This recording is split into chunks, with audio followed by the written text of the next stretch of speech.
Glória a Jesus. Queria ler dois textos com vocês. O primeiro está na segunda epístola de João, versículo 8. Dá um pouquinho só de retorno. Segunda epístola de João,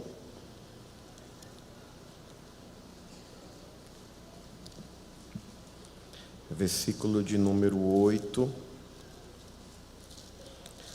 Segunda João não tem capítulo, né? É uma epístola de capítulo único.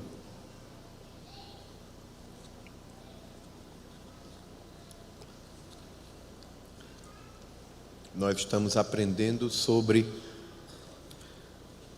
a importância de conhecer o princípio da honra, ou de saber honrar, porque eu tenho que recapitular isso, porque eu sei que tem gente que está vindo a primeira vez, mas eu não vou me deter tanto repetindo aquelas coisas, só dar alguns conceitos básicos aqui.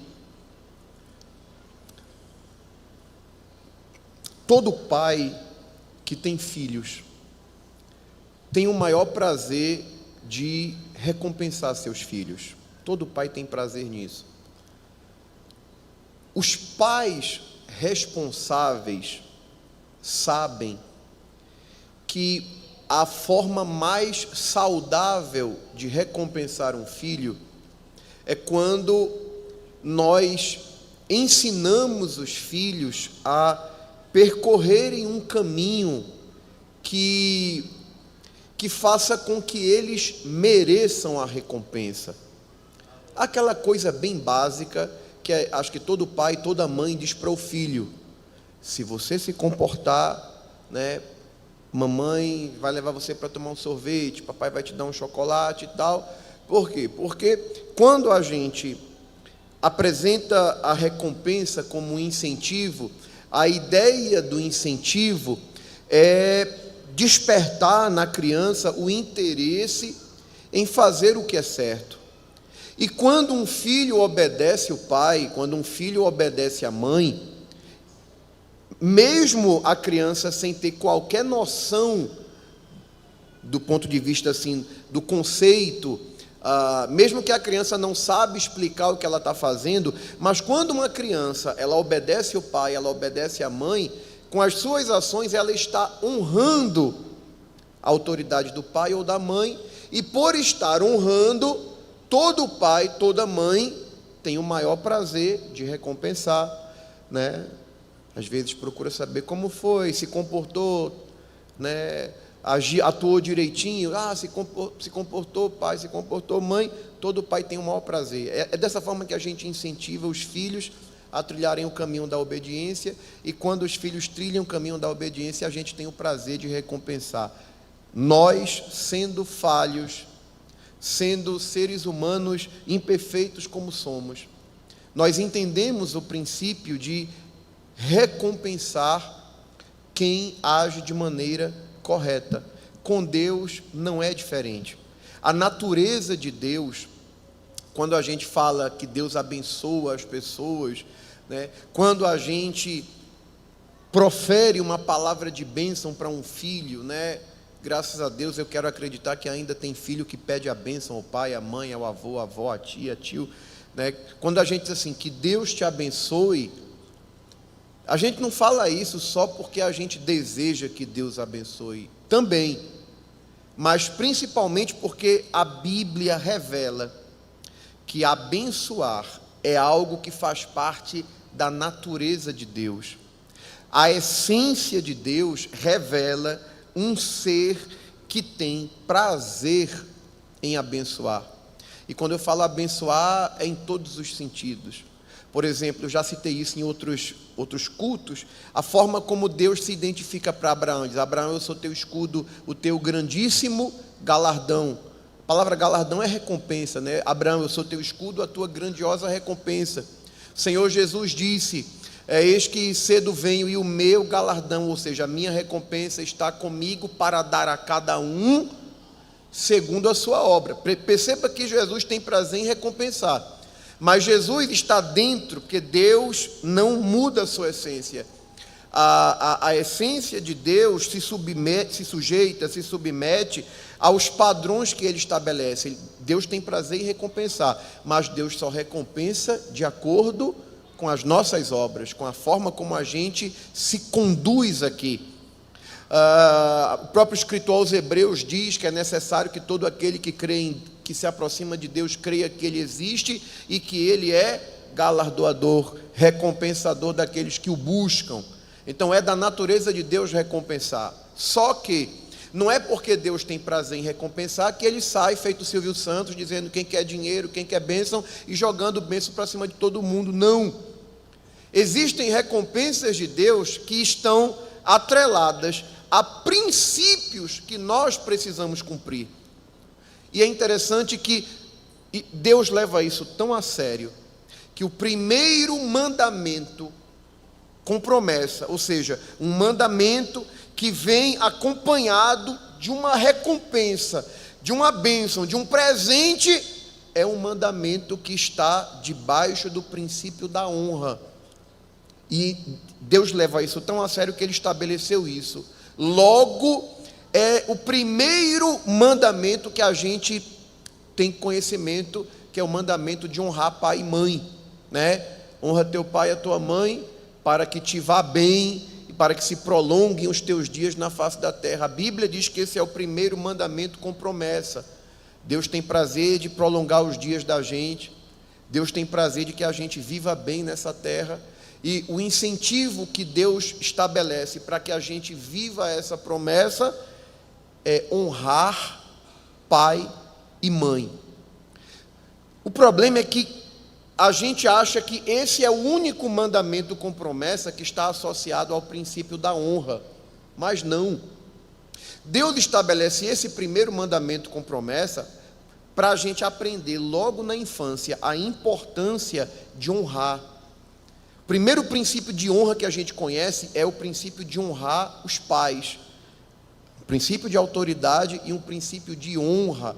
Porque, veja bem, se Deus não mandasse honrar, os filhos poderiam entender que a gente só se submete porque pai e mãe é autoridade. Só que apenas se submeter porque tem medo da punição não é honrar.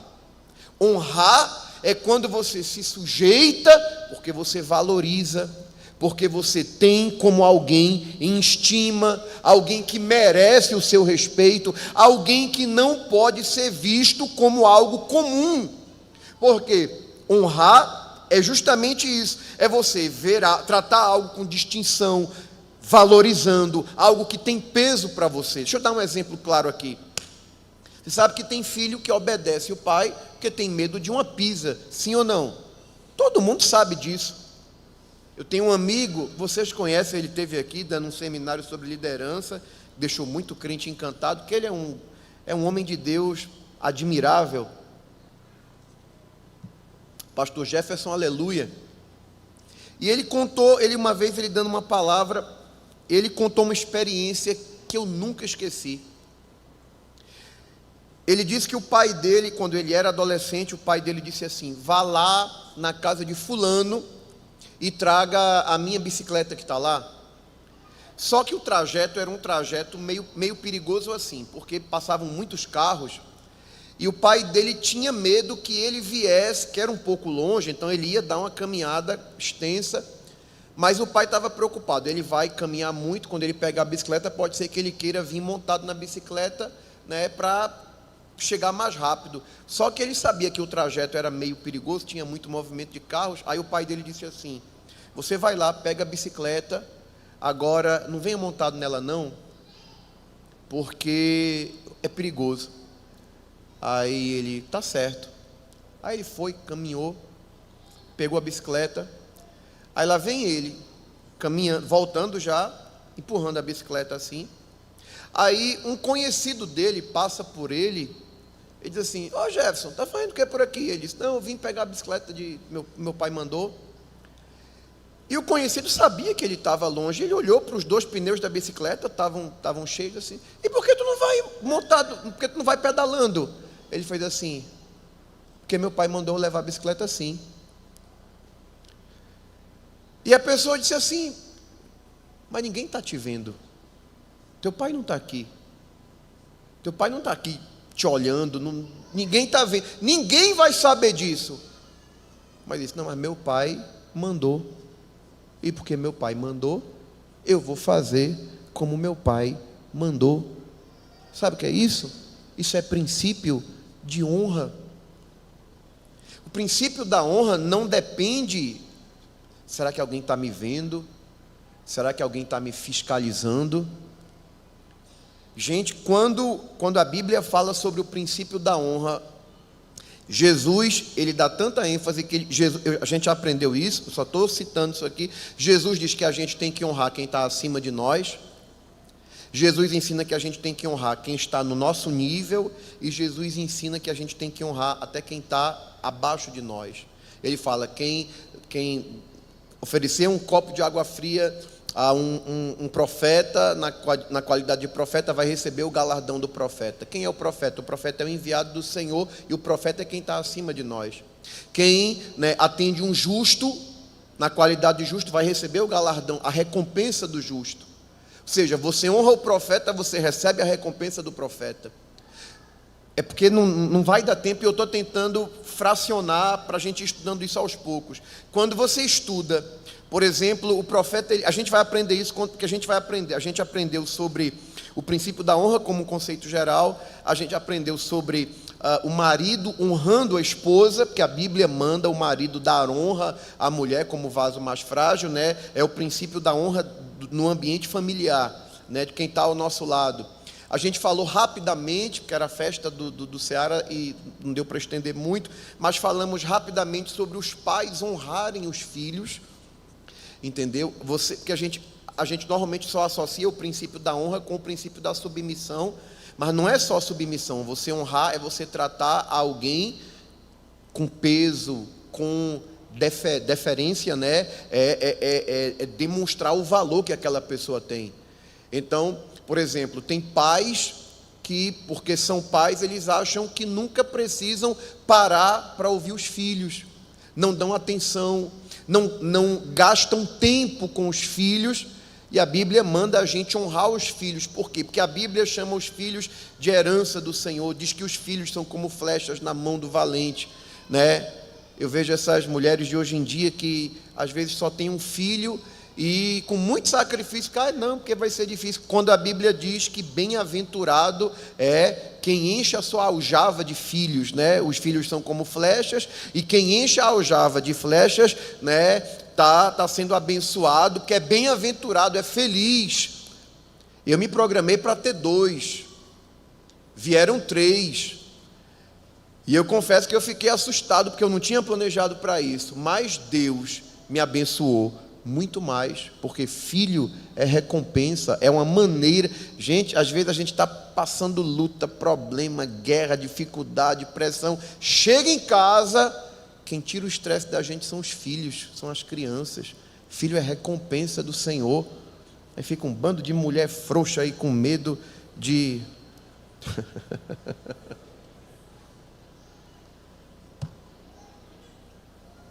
filho é bênção ou não é, meus irmãos? Lembro, estava num culto, estava lá a esposa do pastor João Fernandes, parece que ela teve 14 filhos, e aí o pastor que estava fazendo um comentário: está aqui irmã Maria, 14 filhos, todos servindo a Deus. Aí alguém gritou assim: manda mais, Jesus. Aí ela respondeu: na tua casa. Mas filho é bênção, diga amém. Amém. Então aprendemos sobre o princípio de honrar os filhos, e hoje a gente vai falar um pouco sobre o dever dos filhos honrarem os pais, rapidamente, porque eu quero falar sobre o princípio da honra no ambiente eclesiástico, né? Honrando os líderes que Deus constitui sobre nós. Quer ver um princípio de honra? Escute isso aqui. Quer ver um princípio de honra que o nosso povo, eu falo o povo crente em geral, muito crente, não conhece esse princípio? Por exemplo, não sei se você sabe, mas a Bíblia diz que quem é empregado, quem trabalha e tem patrão, tem que servir ao patrão como se estivesse fazendo para Deus. Quem sabia disso aqui? Mas de vez em quando, aqui não, graças a Deus eu não escutei muito isso não, mas eu já passei por alguns lugares onde eu ouvi muita gente dizendo, crente, dizendo, pastor, se puder mandar um outro empregado, porque os crentes que passaram aqui só me deram dor de cabeça. Sabe por quê? Porque tem muito crente que ele é empregado, o patrão dele é crente, aí ele quer tratar o trabalho como se fosse igreja. Não, querido, trabalho é trabalho, igreja é igreja, amizade é amizade, e eu tenho que trabalhar, tenho que servir o meu patrão como se eu estivesse fazendo para Deus. Isso é um princípio de honra, não é o assunto de hoje aqui, eu só estou citando, porque a gente vai estar estudando isso por um bom tempo, mas deixa eu te falar uma coisa, a ideia do princípio da honra não é apenas cumprir um mandamento.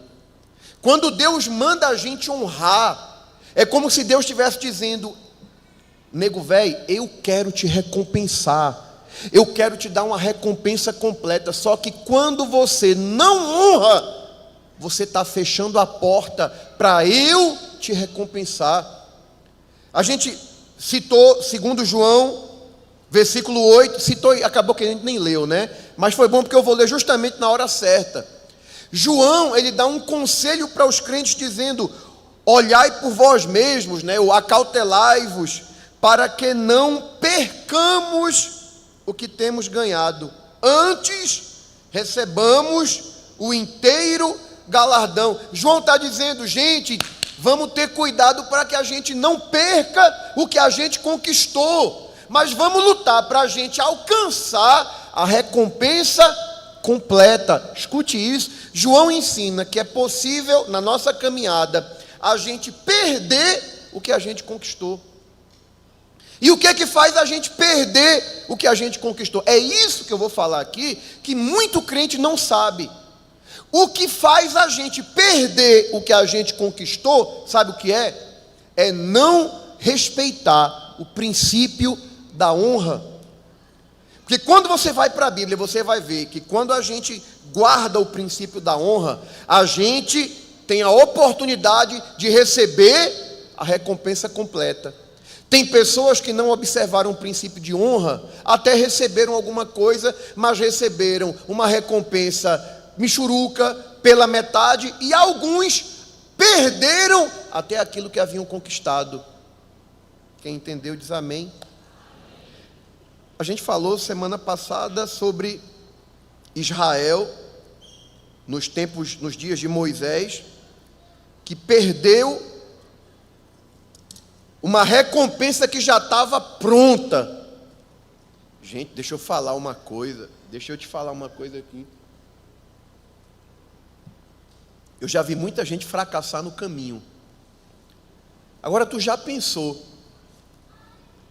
você ora, você clama, Deus responde, cria os meios para te abençoar, te conduz com a mão forte dele, arrebentando com todos os inimigos para te dar o que te prometeu, te coloca, Deus ainda faz assim, eu vou dar uma amostra grátis para vocês, vou deixar vocês entrarem na terra, olharem a terra, conhecerem o fruto da terra, vocês vão observar o que eu preparei para vocês. Pois o povo chegou nesse nível, viu tudo. Gente, o cacho de uvas de Canaã, que eles pegaram lá como amostra, era tão farto, tão tremendo, que foram 2 homens para trazer. Colocaram numa haste para trazer. Era uma coisa tremenda. Só quando eles viram as dificuldades, aí começaram a murmurar, e daqui a pouco eu vou entrar nesse ponto aqui. Eu só estou citando porque o mesmo povo que clamou, porque Deus disse a Moisés, a gente aprendeu isso semana passada, Deus disse a Moisés, tenho ouvido o clamor do meu povo, e eu desci para livrá-los. Esse mesmo povo que clamou, esse mesmo povo que fez Deus chamar Moisés, preparar Moisés, levantar Moisés, mandar os juízos, né, das pragas no Egito, esse mesmo povo que caminhou, que viu a terra, na hora de receber a promessa, perdeu tudo. É muito triste isso.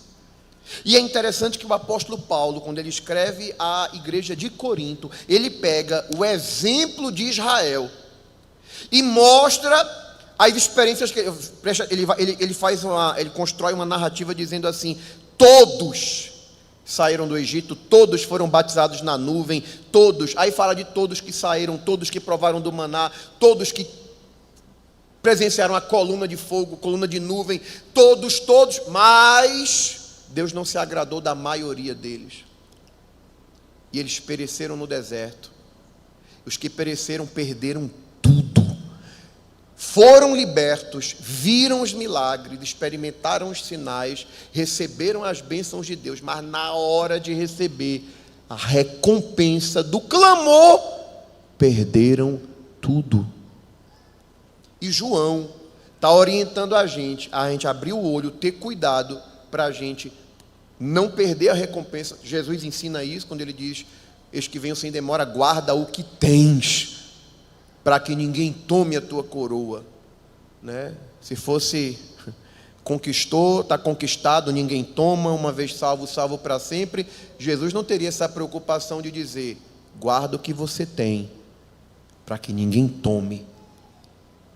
Tem aqueles que receberam a recompensa parcial, poderiam ter recebido uma recompensa completa, né? A gente já citou alguns exemplos, e é interessante que quando Paulo escreve a Timóteo, na primeira carta de Paulo a Timóteo, capítulo 4, versículo 8, você vai ver que Deus, Ele tem prazer de nos recompensar na eternidade, mas nessa terra também. 1 Timóteo capítulo 4, versículo 8, a parte final, né? O versículo 8 diz assim: porque o exercício corporal para pouco aproveita, mas a piedade para tudo é proveitosa. A vida de piedade é a vida dentro do princípio da palavra de Deus, onde você honra, onde você guarda os mandamentos. Isso é um exemplo de uma vida piedosa. Aí veja só, a promessa de uma vida piedosa é o seguinte: tendo a promessa da vida presente e da que há de vir. Sabe o que é que Paulo está dizendo para Timóteo?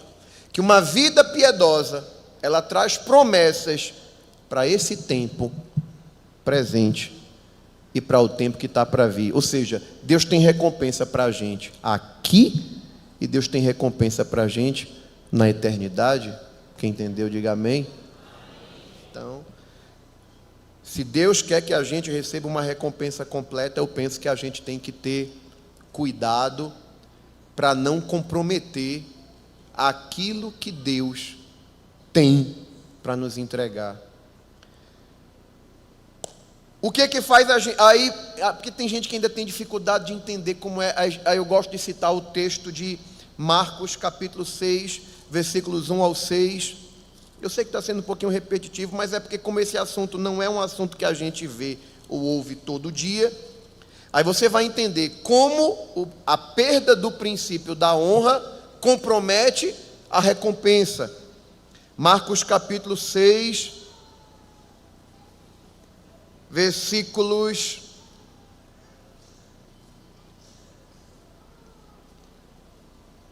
2 ao 6. Chegando o sábado, começou a ensinar na sinagoga, e muitos, ouvindo-o, se admiravam, dizendo: de onde lhe vêm essas coisas? E que sabedoria é essa que lhe foi dada? E como se fazem tais maravilhas por suas mãos? Eles estavam falando do que já tinham ouvido falar. Aí, olha a análise que eles fazem de Jesus. Não é este o carpinteiro, filho de Maria, irmão de Tiago e de José e de Judas e de Simão? E não estão aqui conosco suas irmãs? E escandalizavam-se nele. Qual é a ideia de se escandalizar?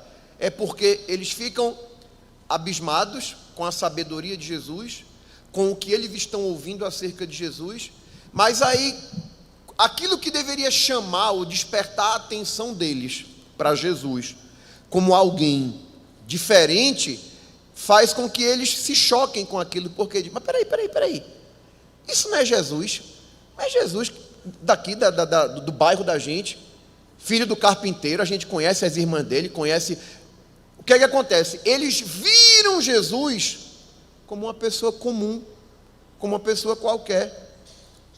Perceba que aqui, gente, eles não estão xingando Jesus. Eles não estão falando mal de Jesus, não estão murmurando contra Jesus. A Bíblia diz que eles estão se referindo a Jesus como se fosse uma pessoa normal. Não, mas porque alguém diz, mas vê a sabedoria com que ele fala e tal. Mas eu conheço, não é o filho de Zé, carpinteiro dali, que é meu vizinho e tal. Então, eles passaram a comentar, a falar de Jesus como uma pessoa comum. Quando eles fazem esse comentário, o que é que Jesus responde? Versículo 4, ele diz, não existe profeta sem honra. O que é que Jesus está dizendo? Não existe profeta sem honra, ou seja, todo profeta, ele é honrado como profeta, ele é honrado como alguém enviado por Deus. Só que Jesus diz, não existe profeta sem honra, a não ser na sua terra, entre os seus parentes e na sua casa. O que é que Jesus está dizendo? Todo profeta tem honra, porém, na sua terra, no meio da sua casa, no meio dos seus, ele não é honrado. Aí veja o versículo seguinte, como consequência diz o quê? E não podia fazer ali obras maravilhosas. Somente curou alguns poucos enfermos, impondo-lhes as mãos. Gente, Jesus pode ou não pode fazer obras maravilhosas? Pode ou não pode? Mas a Bíblia diz que lá ele não pôde fazer obras maravilhosas. Por que ele não pôde? Sabe por quê? Porque não foi honrado. Quem entendeu diz amém. Eu já tinha ouvido falar disso que eu vou te falar agora. E eu constatei com um amigo meu que todos vocês aqui conhecem. Eu falo de vez em quando tenho oportunidade de falar sobre fé, sobrenatural, essas coisas. Tem um homem que eu admiro muito. A gente não concorda com tudo que ele escreve, mas é um homem fantástico, né? T.L. Osborne. Os livros dele são muito lidos pelos irmãos da Igreja Internacional da Graça, né? E a gente não concorda com tudo, acha um pouco radical, mas nada que seja um absurdo. T.L. Osborne e Daisy Osborne são norte-americanos e contabilizaram quantas vidas eles ganharam para Jesus na África, no continente africano. Na África, o ministério de T.L. Osborne e de Daisy Osborne alcançou 63 milhões de pessoas. Um pastor, uma vez conversando com eles sobre a maneira como os milagres aconteciam na África quando eles ministravam lá. E T.L. Osborne tem experiências assim tremendas, gente, fantásticas. Mas sabe o que é que ele dizia? Eles diziam o seguinte: a gente prega na África e depois vem pregar nos Estados Unidos, na terra da gente. A gente prega a mesma mensagem, com a mesma unção, mas o resultado é completamente diferente. Isso eu ouvi de um pastor, que eu não conheço, mas ouvi. Um dia, depois de uma das noites da Almadesk, e eu lembro que a Almadesk, com o missionário Lorival, eu tenho experiências assim muito marcantes. Uma muito forte foi do dia que a gente ainda estava na pandemia, teve que fazer o culto aqui dentro do templo, e acho que vocês se lembram que teve um culto que a gente fez sem energia, e foi um dos cultos mais extraordinários que eu já participei na minha vida. Gente, eu conheço crente que não vou citar nomes, né? Mas eu conheço crente que não é muito espiritual, não é muito sensível, não. O cara é meio carnal, mas assim, ele dizia assim: pastor, a gente chega lá, eu senti um impacto, e eu vim para... Foi uma coisa tremenda. Eu já participei de cultos com o missionário Lorival, de Jesus batizar 30, 40 pessoas com o Espírito Santo, de pessoas vomitarem tumores, enfermidades. Alguns de vocês já viram isso aqui acontecer. Uma vez eu estou tomando café, e a gente tem uma amizade, pode ser até que ele esteja assistindo a gente, não sei, mas a gente tem uma afinidade, conversando, né?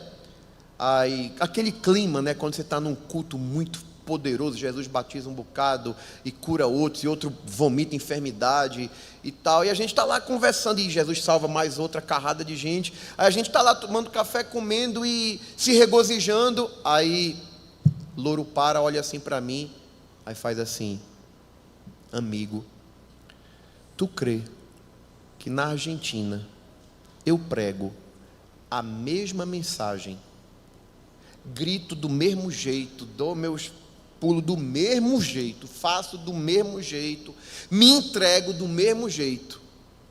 Eles ficam assim olhando para a cara da... Alguns, né? Ficam olhando assim para a cara da gente. Aí termina a mensagem, aí você ainda escuta um outro dizendo assim: eu gosto mesmo da mensagem do pastor fulano. Aí cita lá um pastor argentino que muitas vezes é aproveitador. Aí sabe o que a gente entende? É que muitas vezes, lembra do que a gente aprendeu com Jesus em Nazaré? A Bíblia diz que ele não podia fazer obras miraculosas, obras maravilhosas, porque o povo não honrou ele como alguém especial vindo de Deus. Viram Jesus como mais um, como uma pessoa comum, e porque eles não observaram o princípio da honra, a Bíblia diz que a recompensa... gente, a Bíblia diz que o Espírito do Senhor estava sobre Jesus para curar enfermo, para levantar paralítico, para ressuscitar morto, para dar vista aos cegos. Mas lá em Nazaré, a Bíblia diz que ele não pôde fazer isso. Sabe por quê? Porque não foi honrado. Aí às vezes as irmãs que está aqui, Cris, tem outras irmãs aqui que já trabalharam com a gente na questão, está aqui Dani, e outras irmãs aqui que trabalham ajudando na questão da recepção. A gente sempre tem aquele cuidado, procura saber o que é que o missionário gosta de comer. Às vezes a gente investiga, aí, que vontade de comer porque lá na Argentina sabe que não tem macaxeira, não tem inhame, não tem cuscuz, não tem a comida que tem aqui. Aí a gente fica procurando adivinhar. Eita, tem irmã fulana, faz um bodinho guisado e tal. Aí, o que é que acontece? Eu ia usar um termo muito forte aqui, eu não vou usar não, eu estou tentando me policiar. Deixa eu ver. O Zé Mané, que não entende nada disso, aí acha, não sei para que essa bajulação, não sei para que essa babação. É porque tu não sabe o que é princípio de honra. Porque Jesus ensinou, dizendo o seguinte: Jesus disse aos discípulos: quem recebe um de vocês, não está recebendo vocês, está recebendo a mim. E quem a mim me recebe, está recebendo aquele que me enviou. É por isso que Jesus manda a gente observar o princípio da honra. Porque quando Deus constitui alguém sobre nós, essa pessoa que está sobre nós está representando um princípio de autoridade da divindade. Gente, não é Deus que vai descer do céu para educar filho, para ensinar caráter ao filho. Deus delegou essa responsabilidade aos pais. É por isso que quando um filho honra os pais, na verdade ele está honrando o Deus que deu os pais a ele. Então quando a gente honra os pais, essa honra passa pelos pais, mas vai para Deus, porque é Deus, que só Deus é quem pode aumentar os dias da gente na terra e fazer com que a gente viva bem, porque a recompensa que a gente dá para quem a gente está honrando, na verdade está tocando é no céu, na presença de Deus. Claro que eu aprendi muito cedo, gente. Eu aprendi muito cedo que os servos de Deus são príncipes de Deus. Então, se eu recebo um missionário, né, as irmãs aqui que trabalham com a gente sabem disso. Vai vir um pregador, vai vir um enviado do pastor, vai vir alguém. A gente procura fazer as coisas com o máximo de excelência. Isso não tem nada a ver com bajulação, tem nada a ver, gente. Isso é princípio de honra. Aí o que acontece? O problema é porque, veja bem, escute isso aqui. Satanás e os demônios sabem que a chave que dá acesso, o princípio que dá acesso para recebermos as recompensas de Deus é justamente o princípio da honra. Aí Satanás, que não quer que você seja recompensado, que não quer que você receba o que Deus tem para você, ele vai tentar bugar, vai tentar distorcer esse princípio. Aí quando você vê alguém honrando um líder, aí vai dizer, isso é um babão, isso é um bajulador, isso aí quer aparecer. Isso... Querido, princípio de honra não é conceito do pastor André Alencar, é bíblico, foi Jesus que ensinou. Se Jesus falou, porque Jesus não fala nada por acaso, se Jesus falou, se você dá um copo d'água, eita, o profeta, eu acho que ele está com sede, está aqui profeta. Jesus diz assim, quem dá um copo de água fresca na condição de um profeta, vai receber a recompensa do profeta. Quem não lembra da mulher sunamita? Gente, a mulher sunamita, ela observa o profeta Eliseu. Ela diz assim para o marido: rapaz, eu tenho notado que esse homem que passa por nós é um santo homem de Deus. Eu pergunto, Eliseu pediu alguma coisa? Sim ou não? Ela tinha algum interesse? Sim ou não? Nenhum, gente. A mulher era rica. Porque é muito fácil você honrar querendo alguma coisa em troca, mas a mulher era rica. E o profeta Eliseu mandou, porque ela mandou fazer um kitnetzinho, um apartamentinho lá para ele, tinha cama, tinha cadeira, tinha mesa, para ele descansar cada vez que ele passasse por ali.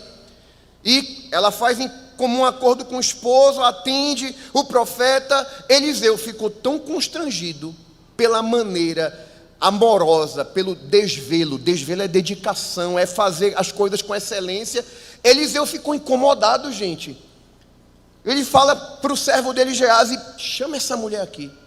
Aí a mulher vem, aí diz assim, minha filha, tem alguma coisa que a gente possa fazer por você?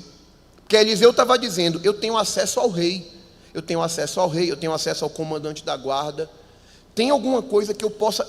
Eliseu ficou constrangido como, eu tenho que retribuir essa mulher de alguma forma, tu tens tratado a gente tão bem. A mulher fez assim, não precisa não. Na versão corrigida ela diz assim, eu habito no meio do meu povo. Mas se você pega uma versão mais contemporânea, ela está dizendo, precisa de nada não, eu sou feliz, eu estou satisfeita com a vida que eu tenho. Ou seja, o que a mulher está ensinando é o seguinte, eu não estou fazendo isso aqui pensando em receber nada não. Eu estou fazendo é pelo prazer de honrar. Você é um servo de Deus, você está a serviço de Deus. Eu quero te honrar, eu quero minimizar a tua carga, eu quero te dar conforto, eu quero te dar um lugar para descansar, eu quero proporcionar a você um ambiente para você desopilar. Se aquela mulher vivesse nos tempos de hoje, estava sendo bombardeada dizendo, isso é uma babona, isso quer aparecer, isso quer ganhar status, ganhar posição. Mas gente, Deus é quem conhece a motivação do coração. Quando o profeta diz que é que a gente pode fazer por você, não precisa nada não, eu vivo feliz com o que eu tenho, ela vai embora. O profeta se inquieta, diz, tem alguma coisa? Aí Geazi diz assim, ela não tem filho e o marido dela é velho, chama ela de novo. A mulher chega, Eliseu diz assim, segundo o tempo determinado da vida, ou seja, daqui a 1 ano você vai abraçar um filho. Aí ela disse, não, homem de Deus, não precisa me iludir não alimente uma esperança, não precisa não. 1 ano depois, a mulher estava segurando um filho. Aquela mulher honrou Deus na pessoa do profeta. Recompensa completa é quando Deus dá até aquilo que a gente não pede. Quer ver uma coisa? Ana pediu o que a Deus? Pediu o quê? Pediu um filho. Daqui a pouco a gente volta para Ana. Mas guarda essa palavra. Ana pediu um filho. A sunamita engravida, o menino nasce, cresce, já está um garotinho, já aprendeu a falar. O menino morre. Alguns acham que morreu de insolação. Ela pega o menino, bota no quarto, vai falar com o marido. Assim, ó, libere aí um jumento, um servo, eu tenho que ir falar com o homem de Deus. E o marido, mas hoje não é sábado, não é lua nova. Não, está tudo certo. Tudo. Ela não conta o problema. E ela vai. Vai chegando lá perto do Monte Carmelo, onde estava o profeta Eliseu. Eliseu olha e diz assim, Deus não me revelou que essa mulher vinha me procurar. Geazi, vai lá ver o que é que está acontecendo. Aí Geazi chega para ela, vai bem contigo? Tudo bem. Vai bem com teu marido? Tá. Bem com teu filho? Tá, tudo bem. ela não abre as emoções dela para ninguém. Gente, ela honrou a Deus. E quem recompensou ela foi Deus. O negócio dela é com Deus. Não é com curioso, não é quem está querendo saber. Não, o negócio dela é com Deus. Quando ela chega diante do profeta Eliseu, ela se joga nos pés dele e começa a chorar. Você conhece a história? A recompensa, o galardão daquela mulher foi dado por Deus. E por mais que Satanás queira tomar a tua recompensa, se você honrou a Deus, Satanás pode até tirar por um tempo, mas o céu vai lá, toma de novo e dá na tua mão, porque quem te deu foi Deus. Eliseu pega o cajado, dá a Geazi, vai lá, bota em cima dele, Geazi vai. Ela está lá nos pés de Eliseu. Geazi vai e deu errado. Geazi vai e volta e diz assim, ó, não funcionou não. Eliseu vai na casa da mulher, dá uma volta dentro da casa da mulher, deita sobre o corpo do menino, aquece o corpo do menino, o menino começa a espirrar, levanta e diz, toma aí teu filho.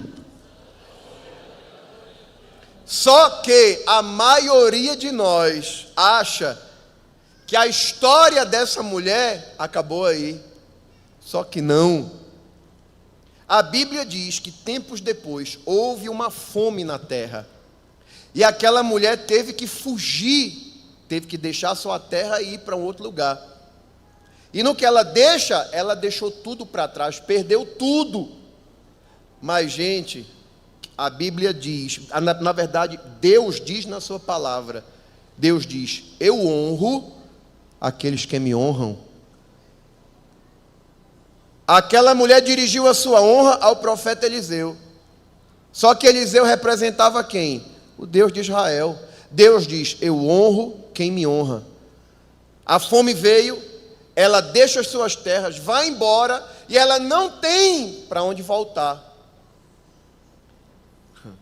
Aí o tempo passa, aí está lá o rei de Israel, vê que coisa tremenda, está lá o rei de Israel conversando com o moço do profeta, curioso, rapaz, me conta aí as experiências de Eliseu, os milagres. Aí ele começa a contar e começa a falar justamente do milagre que havia acontecido com o filho dessa mulher. Na hora que ele está contando que o rei está empolgado, quem aparece? A mulher. Aí o servo de Eliseu diz, olha ela aí, Deus cria a oportunidade para abençoar quem honra ele, porque quem honra Deus é honrado por Deus.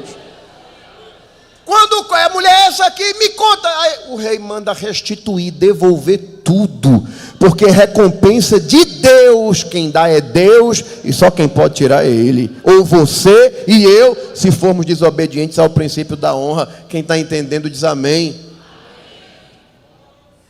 Ah, pastor, mas não é tão difícil honrar o profeta Eliseu, porque o profeta Eliseu é um homem extraordinário. Não é tão difícil honrar Eliseu, porque Eliseu foi o sucessor de Elias. Queria ver se ela honraria Eliseu, se Eliseu fosse um líder cheio de defeitos. Vamos voltar para Ana. Primeiro livro de Samuel, capítulo 1. Primeiro livro de Samuel, capítulo 1.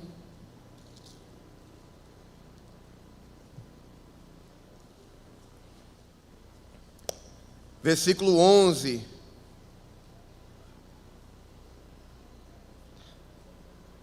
Meu Deus, eu estava com vontade de falar umas 2 horas hoje, mas o tempo já está acabando.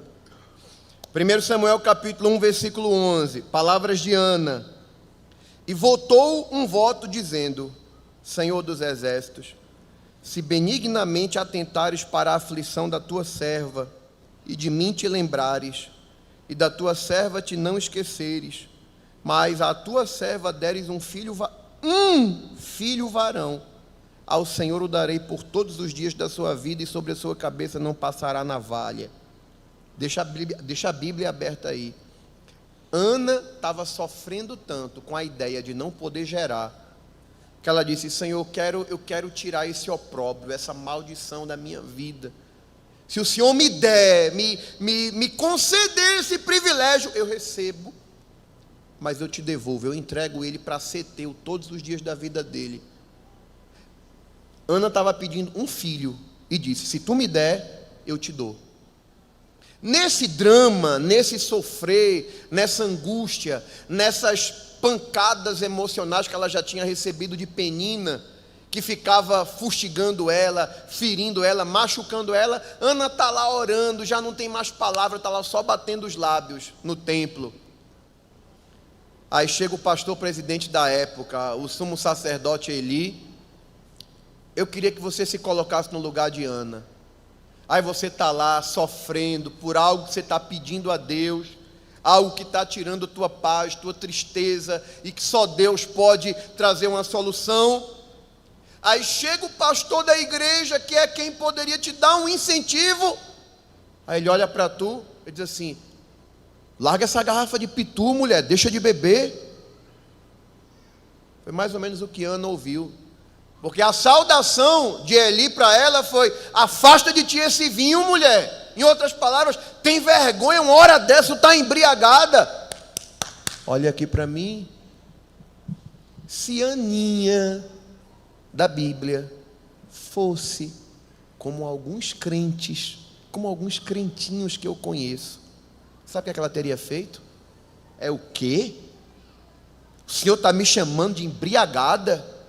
Que tipo de sacerdote o senhor é? O senhor é um homem sem visão, sem sensibilidade espiritual. Quer saber de uma coisa? Eu vou agora contar para o meu marido, porque o cano era doido por ele. Eu vou agora contar para o meu marido e a gente vai conversar. Aguarde um processo, viu?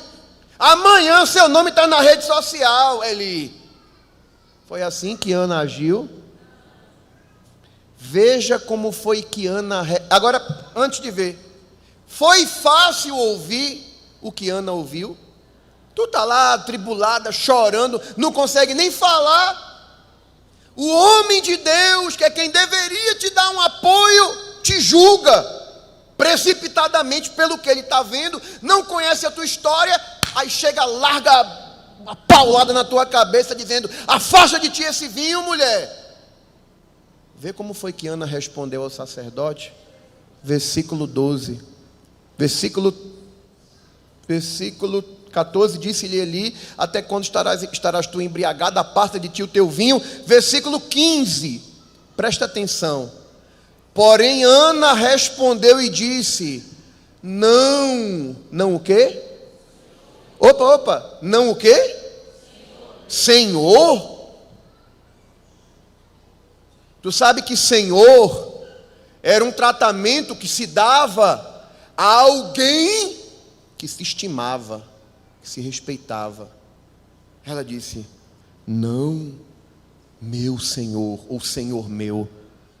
Eu sou uma mulher atribulada de espírito, nem vinho nem bebida forte tenho bebido, porém tenho derramado a minha alma perante o Senhor. Não tenhas, pois, a tua serva por filha de Belial, porque da multidão dos meus cuidados e do meu desgosto tenho falado até agora. Presta atenção. Gente, esse momento aqui, lembra que eu falei, acho que no primeiro dia desse estudo, que existem momentos específicos que definem a vida da gente? Foi esse aqui. E aí, deixa eu te falar uma coisa, gente. Isso aqui é um detalhe que pouca gente entende. A falha no líder revela o caráter do liderado. Quando Eli julga Ana precipitadamente e profere uma palavra que ela não quer ouvir, aquilo revelou o caráter de Ana. Disse: não, meu Senhor, não é assim não, eu estou atribulado, eu estou sofrendo, não tenha eu como embriagado. Aí quando ela explica, aí Eli diz assim: vai em paz, e o Deus de Israel te conceda a tua petição que lhe pediste. E disse ela: ache a tua serva graça em teus olhos. Assim a mulher se foi seu caminho e comeu, e o seu semblante já não era. Olha aqui para mim, escute. Ana está lá chorando, amargurada, não tem palavra, só faz bater os lábios. O sacerdote chega, dá uma palavra que ela não quer ouvir. Ela explica a situação. Quando ela explica, o sacerdote, que já estava perdendo a visão espiritual, que era um péssimo exemplo como pai, porque os filhos de Eli estavam bagunçando lá em Siló, no templo. Um sacerdote que já estava sendo reprovado por Deus, mas era autoridade espiritual sobre a vida de Ana. Somente quando ele diz: vai em paz, e o Deus de Israel conceda a tua petição. Ana se levanta, já não está mais triste, e foi através desse sacerdote que Deus liberou a petição que Ana estava querendo. Você está dando glória, mas vai passar o que ela passou? Que ninguém, escute isso, ninguém quer ser apertado pelo seu líder. Ninguém. Ah, pastor, eu acho que aqui é uma mera coincidência. Talvez já... Então vamos lá. Vamos abrir a Bíblia em 1 Samuel capítulo 2, versículo 20. A promessa se cumpriu. Nem era promessa, era mais uma petição mesmo, né? Samuel nasceu, foi desmamado, cresceu, foi entregue no templo. Aí veja como a figura de Eli está associada às bênçãos que Deus tinha para liberar sobre Ana. 2 Samuel capítulo 2, versículo 20. E Eli, o sacerdote, abençoava a Elcana e a sua mulher e dizia: o Senhor te dê semente desta mulher, pela petição que fez ao Senhor. E voltavam para o seu lugar. Preste atenção. Versículo 18 diz que Samuel já estava lá ministrando no templo. Ana fazia uma túnica para ele, de ano em ano ela levava lá, entregava a túnica, e Elcana oferecia um sacrifício anual. Aí Eli, quando viu isso, o que é que Ana estava pedindo a Deus? Estava pedindo o quê? Um filho. Deus deu o que Ana estava pedindo, sim ou não? Deus deu o que Ana estava pedindo e deu até o que ela não pediu. Quando ela entrega Samuel, ela vai ver o menino agora uma vez por ano, o filho único. Era a alegria dela, era quando chegava a época do sacrifício, fazia uma túnica: vou levar para o meu menino, para o meu pequeno sacerdote, para o servo de Deus que Deus me deu. Ele é nazireu, consagrei ele ao Senhor, eu me contento em ver ele uma vez por ano, mas eu sei que foi Deus que me deu e eu dei para Deus para ser usado na obra dele. Ana honrou a Deus, e Ana soube honrar o sacerdote. Escute, Ana honrou um sacerdote que ninguém gostaria de honrar, porque honrar Eliseu é fácil, quero ver honrar Eli. Mas Ana sabia distinguir. Eli pode estar com o problema que for, mas até Deus levantar outro, é o sacerdote que ele constituiu sobre mim. Lembra que eu falei, às vezes Deus dá o que a gente quer, mas na embalagem que a gente não gosta. A embalagem que Deus usou para atender o pedido de Ana foi Eli, e foi através de Eli que Deus liberou a palavra para Samuel nascer. Quando Ana vai lá oferecer o sacrifício anualmente, aí Eli olha lá Elcana e diz assim, eles soltam a palavra, diz assim: o Senhor te dê semente desta mulher, pela petição que fez ao Senhor. Voltaram ao seu lugar. Só que o versículo 21 diz assim: visitou, pois, o Senhor a Ana, e concebeu, e teve 3 filhos e 2 filhas, e o jovem Samuel crescia diante do Senhor. Quem sabe honrar a Deus, recebe recompensa completa, recebe o que pediu, e recebe até o que não pediu, porque Deus sabe honrar quem honra Ele. Agora vai tu, Ana, bater de frente com o sacerdote? Tu estava estéril até hoje. Tem gente que o que Deus tem para ele está retido. Sabe por quê? Porque ele não sabe honrar. Ele se deixa levar, deixa se influenciar.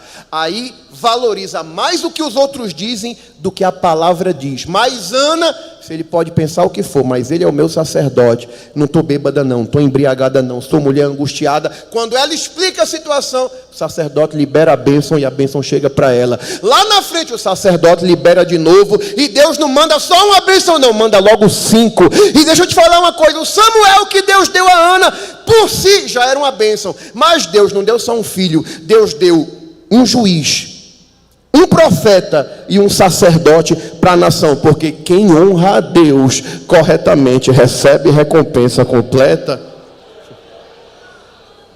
Gente, e essa compreensão mudou a minha vida, mudou a minha percepção. Depois que eu tive esse conhecimento, eu converso muito com a minha esposa sobre as passagens, a gente começa a entender, então foi por isso que aconteceu assim na vida de todos que foram abençoados porque observaram o princípio da honra. Da mesma forma, os que perderam a sua recompensa foi justamente porque desonraram. Eu disse que a gente ia falar, acabou o tempo, ó. Terça-feira a gente fala, terça-feira é ceia, né? Bom, aí vocês decidem. 5 minutinhos mais. Amém? 5 minutinhos. Filhos que desonraram seus pais. Efésios capítulo 6, o apóstolo Paulo reafirma o princípio de honrar os pais. Aí a gente pega, por exemplo, um filho que desonrou o seu pai, e por causa de haver desonrado o seu pai, perdeu a sua recompensa.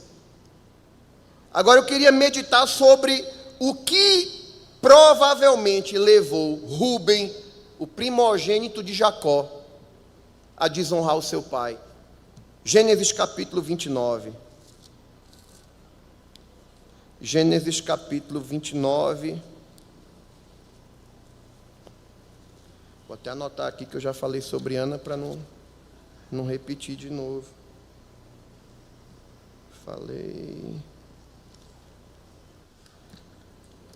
Gênesis capítulo 29, versículo 32.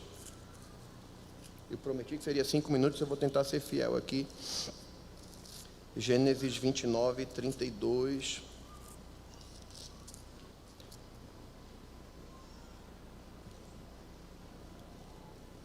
E concebeu Leia. Quem lembra de Leia aqui? É melhor contar a história aqui, né? Abraão gera Isaac, Isaac gera Jacó e Esaú. Esaú negligencia a primogenitura, vende por um prato de lentilhas, e a bênção da primogenitura fica na mão de Jacó. Jacó sofreu muito, mas foi o homem que entrou no plano da promessa patriarcal, até porque Deus já havia dito que o maior serviria o menor. E o que acontece? Jacó agora vai casar. Sofreu, coitado, sofreu só porque era apaixonado por Raquel, e na hora da lua de mel entregaram Leia para ele, e o problema é que Leia era fraca de fisionomia, né? Para não dizer outra coisa. E aí o que acontece? A gente está brincando aqui com Leia, mas a bichinha da Leia sofreu muito. Porque o pai dela, Labão, na verdade, fez um arrumado para empurrar ela, para ver se vou arrumar um casamento para Leia aqui, nem que seja na picaretagem, né? No cambalacho aqui. E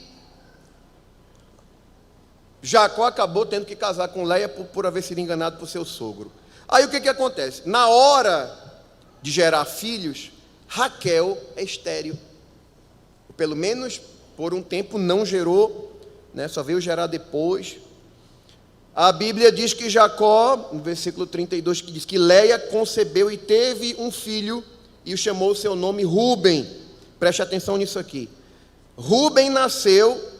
E qual era o sentimento de Leia diante do nascimento de Rúben? Ela diz: por isso agora me amará meu marido. Pega a visão aqui.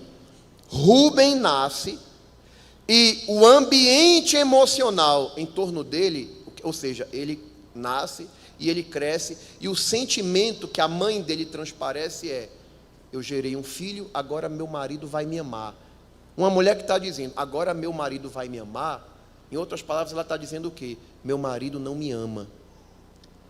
Aí Rúben começa crescendo com a ideia, ou com a influência de uma mãe que se sente desprezada pelo marido. Quando, versículo 33, ela concebe outra vez, dizendo: portanto, o Senhor ouviu que eu era aborrecida. Gente, a palavra aborrecida é o mesmo que odiada, desprezada. 34, ela tem outro filho. Ela diz: agora, esta vez, se ajuntará meu marido comigo. O que é que ela está dizendo? Eu vivo, mas meu marido não quer estar perto de mim. Por que eu estou falando isso? Porque esse tipo de sentimento é o sentimento que parece que vai formando o caráter de Rúben. Meu marido não me ama, eu era odiada, talvez agora meu marido se ajunte comigo. Se você continua lendo, gente, eu vou correr aqui, adiantar, mas por exemplo, se você chega no capítulo 30, versículo 20, eu vou contar para facilitar o tempo. Rúben já está... Por que eu estou falando isso aqui? Porque esse tipo de influência não foi só na infância de Rúben. Aqui no capítulo 30, Rúben já está crescido. Aí ele vem do campo, traz umas mandrágoras, que dizem que era um tipo de flor, uma coisa assim. E Raquel viu. Ela vai falar com Leia dizendo assim: fala com Rúben para ele me dar essas mandrágoras. Aí Leia diz assim: tu já tomaste meu marido, quer tomar o meu filho também? Aí Raquel diz assim: vamos fazer o seguinte, diga para ele me dar as mandrágoras e eu, vê que onda, eu libero Jacó para dormir com você. Fizeram Jacó de objeto, né? Está lá, capítulo 30, versículos 20 ao 22. Aí veja só, aí Jacó dorme com Leia. Aí veja o sentimento dela: Deus me deu a mim uma boa dádiva, desta vez morará o meu marido comigo, porque lhe tenho dado 6 filhos. Olha aqui para mim. Sabe o que é que Leia revela aqui? Que ela não era amada, que ela era aborrecida, ou desprezada, ou odiada, que seu marido não queria estar perto dela. E aqui no capítulo 30, né? No capítulo 30, nesse texto que a gente acabou de ler, o que é que ela diz? Vou ver se agora, eu dei 6 filhos para ele, agora ele vai morar comigo. Por quê? Porque Jacó não convivia com Leia. Por que o senhor está falando isso, pastor? Porque Leia transferiu para o filho Rúben, o filho primogênito, um sentimento de desonra em relação ao pai. Eu imagino, não tenho dúvida de que foi extremamente difícil para Leia ser desprezada, ser aquela que não era o alvo do amor de Jacó. Sei que foi difícil para Leia ver o amor de Jacó totalmente direcionado a Raquel. Eu entendo que para ela tudo isso foi difícil. Agora, Leia pecou é quando ela permite esse tipo de influência na vida do filho.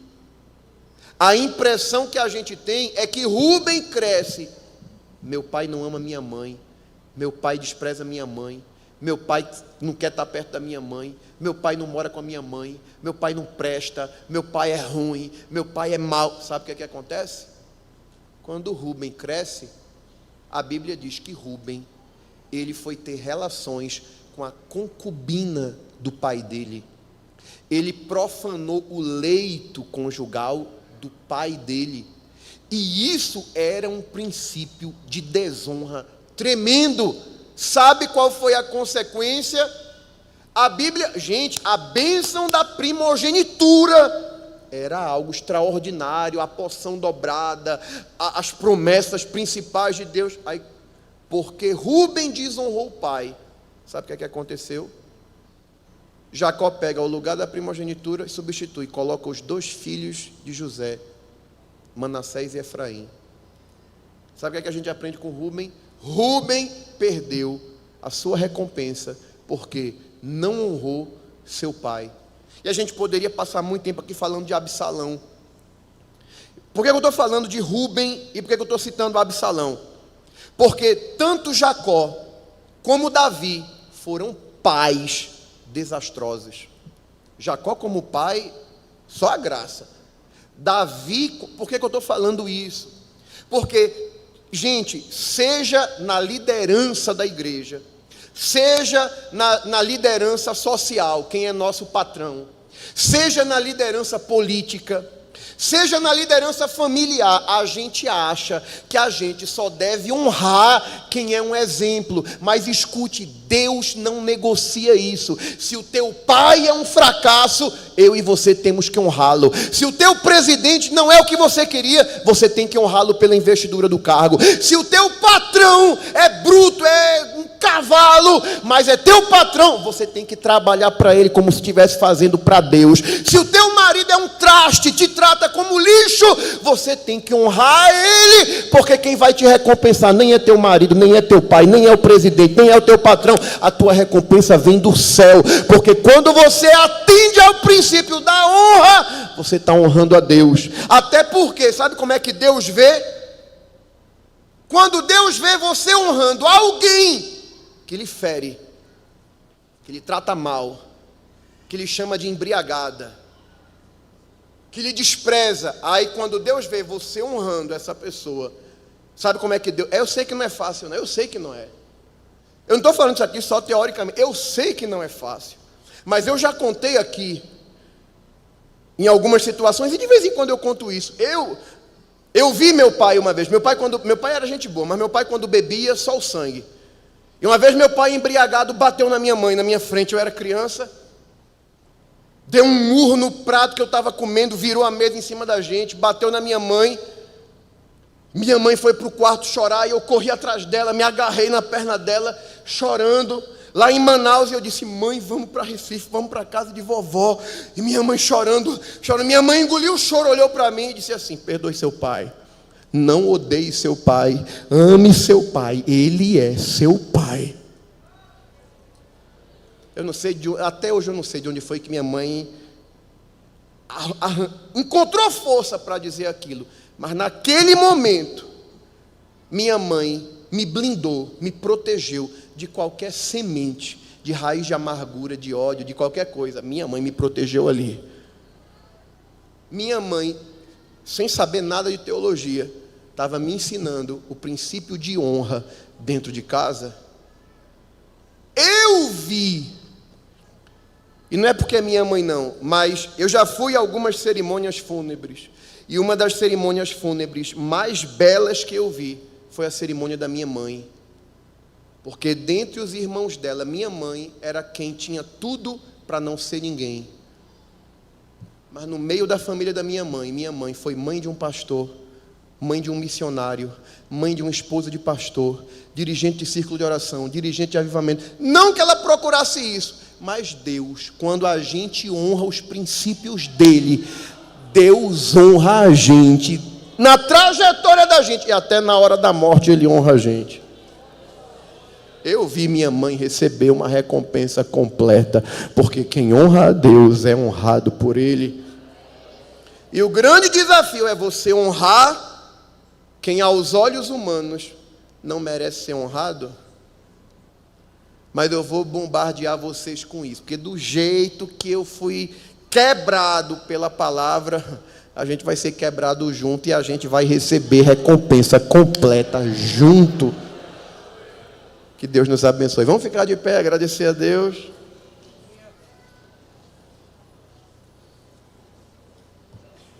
Tem aviso, gordinho?